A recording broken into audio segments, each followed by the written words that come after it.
E aí, tu sabia que é possível tu ajuizar uma ação contra alguém sem pagar nada por isso e sem precisar de advogado? Nesse vídeo eu vou te mostrar o passo a passo de como que se ajuiza esse tipo de ação. O meu nome é Lucas Uster e esse é o meu canal no YouTube.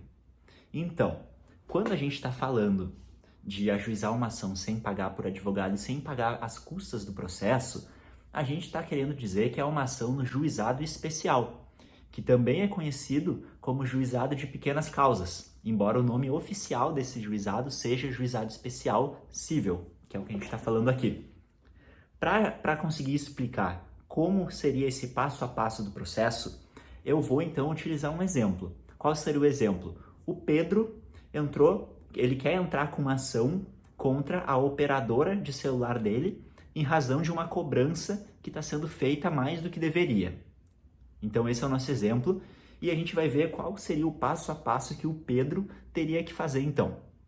Ok, primeira coisa, antes de entrar com qualquer ação, a gente precisa sempre tentar resolver o processo, resolver o problema antes de surgir o processo. Como é que se faz isso? É entrando em contato com a parte contrária. Então o Pedro ligou para a operadora dele, ele pegou o protocolo da ligação, ele tem o número do protocolo, ele tem o contrato, ele tem tudo o que ele precisa. E por telefone, a operadora não foi, digamos assim, não topou resolver o problema de uma forma mais rápida. Sendo assim, então, só restou para o Pedro ajuizar uma ação. Só que o Pedro não pode pagar para um advogado. E mesmo que ele pudesse, não valeria a pena ele pagar um advogado para resolver um problema que é um problema que é uma cobrança, que talvez a cobrança seja menor, o valor seja menor do que o valor que ele vai gastar com um advogado. Então seria muito ruim para ele, causaria um baque financeiro para ele, talvez. Então o que ele vai fazer? Ele vai no juizado especial. Então o Pedro vai precisar ir até o foro da cidade dele. Cada cidade normalmente tem um fórum, como também é possível chamar. E se a sua cidade não tem um fórum, provavelmente uma cidade vizinha vai ter, e esse fórum serve para todas as redondezas ali das cidades. Então o Pedro chegou lá na cidade de Porto Alegre, digamos, no fórum de Porto Alegre. Aí, quando ele chegar lá, ele vai perguntar para qualquer servidor lá do fórum: onde é que fica o juizado especial, a sala do juizado especial? Então o servidor vai dizer: é naquela sala lá. Aí o Pedro então vai se dirigir até a sala do juizado especial, vai pegar uma senha, vai esperar ele ser atendido. E aí quando ele for atendido, ele vai contar o que para o servidor que vai estar atendendo ele? Ele vai precisar contar o que aconteceu e vai precisar mostrar os documentos que ele tem. Então o que ele vai dizer? Ele vai dizer o seguinte: é o seguinte, eu quero entrar com uma ação contra a minha operadora porque eu tenho um contrato aqui que diz que eles têm que me cobrar X e eles estão me cobrando 2X e eu já tentei resolver o problema e não consegui.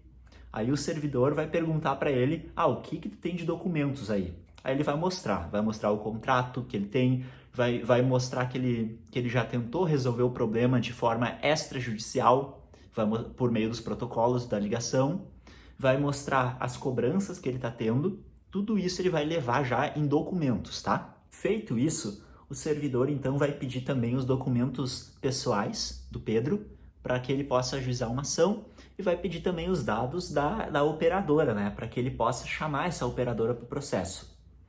Então o Pedro vai entregar todos esses dados e aí o servidor então vai dizer para o Pedro qual foi o dia que ficou marcada a audiência de conciliação deles. O que é isso? É o seguinte: quando uma pessoa quer processar uma outra no juizado especial, então o fórum vai designar uma data de uma audiência e aí nessa audiência ambas as partes vão poder entrar num acordo na frente do juiz, que é um juiz leigo que se chama no juizado especial. E aí se elas não tiverem um acordo, então depois vai ter uma sentença, mas sempre a preferência é para que tenha um acordo, certo? Ok, então o servidor vai dizer para o Pedro a data da audiência e feito isso, então o fórum vai fazer a citação da operadora. O que é a citação? É quando tu chama a outra pessoa para o processo, porque até então a operadora ainda não sabe, né, que ela tem um processo. Ela só vai saber quando ela for avisada disso. E ela vai ser avisada por meio dessa citação. E já vai ser chamada então para audiência. Aí no dia da audiência, então eles podem ou não conciliar. Pode ser que no dia lá a operadora realmente veja lá que a cobrança foi feita errada e diga, não, tá certo, a gente vai então corrigir aqui esse problema, porque realmente está errado. Ou pode ser que a operadora continue dizendo que não vai mudar nada. Se tiver um acordo lá na audiência, o que vai acontecer? Esse juiz leigo vai redigir uma ata dessa audiência e nessa ata, então, ele vai formalizar o acordo que foi feito. E esse acordo, então, ele já tem uma força judicial. Ele serve de título executivo, inclusive. Se a outra parte, se a operadora não cumprir, a gente pode utilizar todos os meios, então, legais para forçar com que ela cumpra. E se não tiver um acordo, o que vai acontecer depois, então? Então, as partes vão poder se manifestar, cada um vai poder mostrar o que tem de provas e tudo mais. De repente vai acontecer uma outra audiência para isso, inclusive. E aí depois a gente vai ter, então, uma sentença do juiz leigo. O juiz leigo, então, com base no que as duas partes falaram, ele vai dizer, então, qual vai ser a solução para esse caso. Ele pode dar razão para o Pedro ou ele pode dar razão para a operadora de celular. Ok, feito isso, tendo essa sentença, então vai ter um prazo para que a operadora de celular, caso ela tenha perdido, cumpra então a obrigação, certo? Isso tudo que aconteceu até agora, o Pedro não precisou pagar nada por isso. E nem advogado. Ele foi sozinho, inclusive, na audiência. Ele foi sozinho em tudo. Agora tem um detalhe.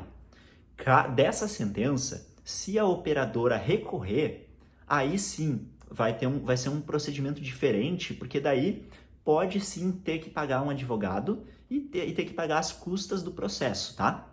O que acontece? É muito comum que as partes não recorram nesses processos, tá? Então, é muito provável que o Pedro, depois de ter uma sentença favorável, tenha o processo encerrado já. Ele não precisou pagar por nada. Agora, se tiver um recurso a partir daí, aí sim, aí a gente já vai ter que falar em pagamentos, tá? Que não vai ser o foco do vídeo de hoje. O foco de hoje, eu quero trazer um caso geral, um caso muito comum e que é muito comum não haver recurso, certo? Em outros vídeos, talvez eu fale também sobre formas de se obter um advogado sem precisar pagar também. A gente tem a Defensoria Pública, a gente tem os advogados dativos, a gente tem inclusive algumas assessorias de universidades. Outro dia eu faço um vídeo sobre isso. Então, pessoal, espero que vocês tenham entendido como é que funciona esse passo a passo e como é simples, né? É praticamente reunir a documentação, chegar no foro e explicar o que aconteceu. Mas sempre com boa fé, né? Até porque, caso a pessoa entre com um processo sabendo que ela vai perder e sabendo que ela está mentindo só porque ela não vai pagar por isso, ela pode ter um grande problema. Por quê? Porque o comportamento dela pode ser visto como litigância de má fé. E aí, eu posso fazer um vídeo sobre isso, mas já adianto que isso pode trazer grandes problemas. Até mais!